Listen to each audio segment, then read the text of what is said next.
Hi, my name is Cristobal, and now we're going to see the routes of the backend.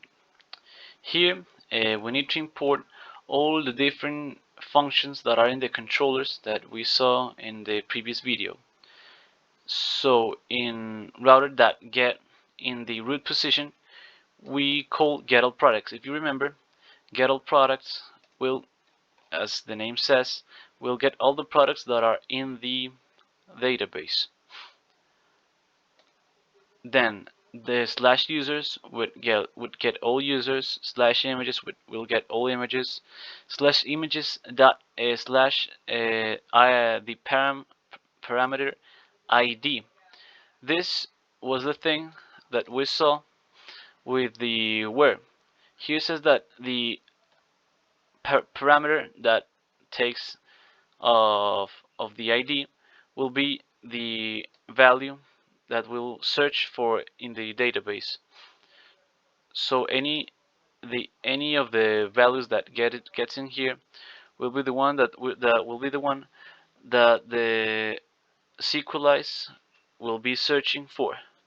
Same as the booking, the payment method that we're going to see later, get user, the register, the edit, and slash the parameter ID, put, because the request put, it's the one that updates something.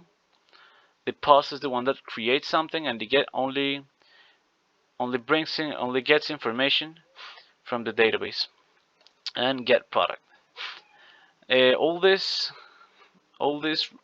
routes are linked by the server.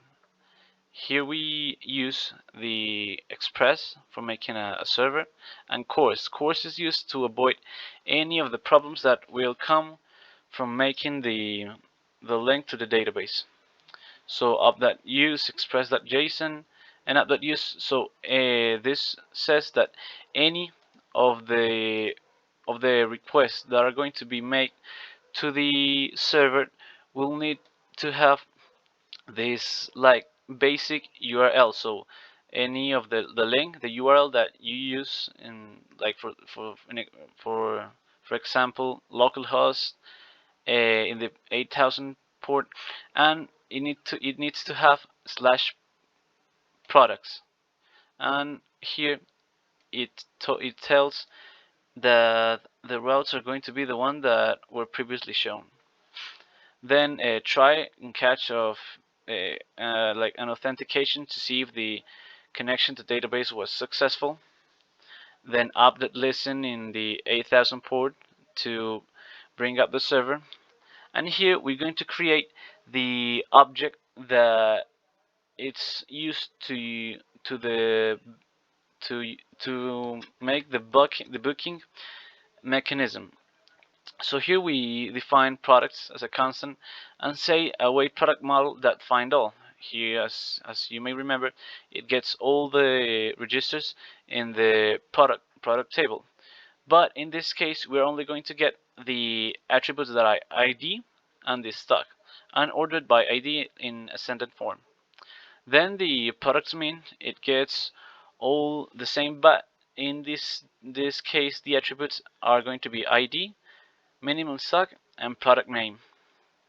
Then we create two objects, product stock and products mean stock, that are going to save all the information of the products.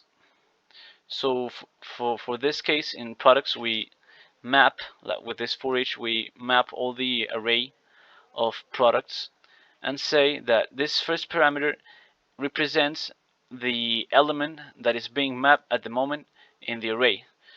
So product stock, this object, we assign it this new attribute that it's the product in that the ID of the product that is being mapped, and we assign it the value of the stock of the product.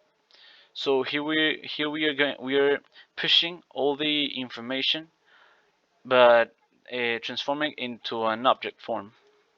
The same to the products mean. So here we now have two objects to reference the stock that is available right now in the server.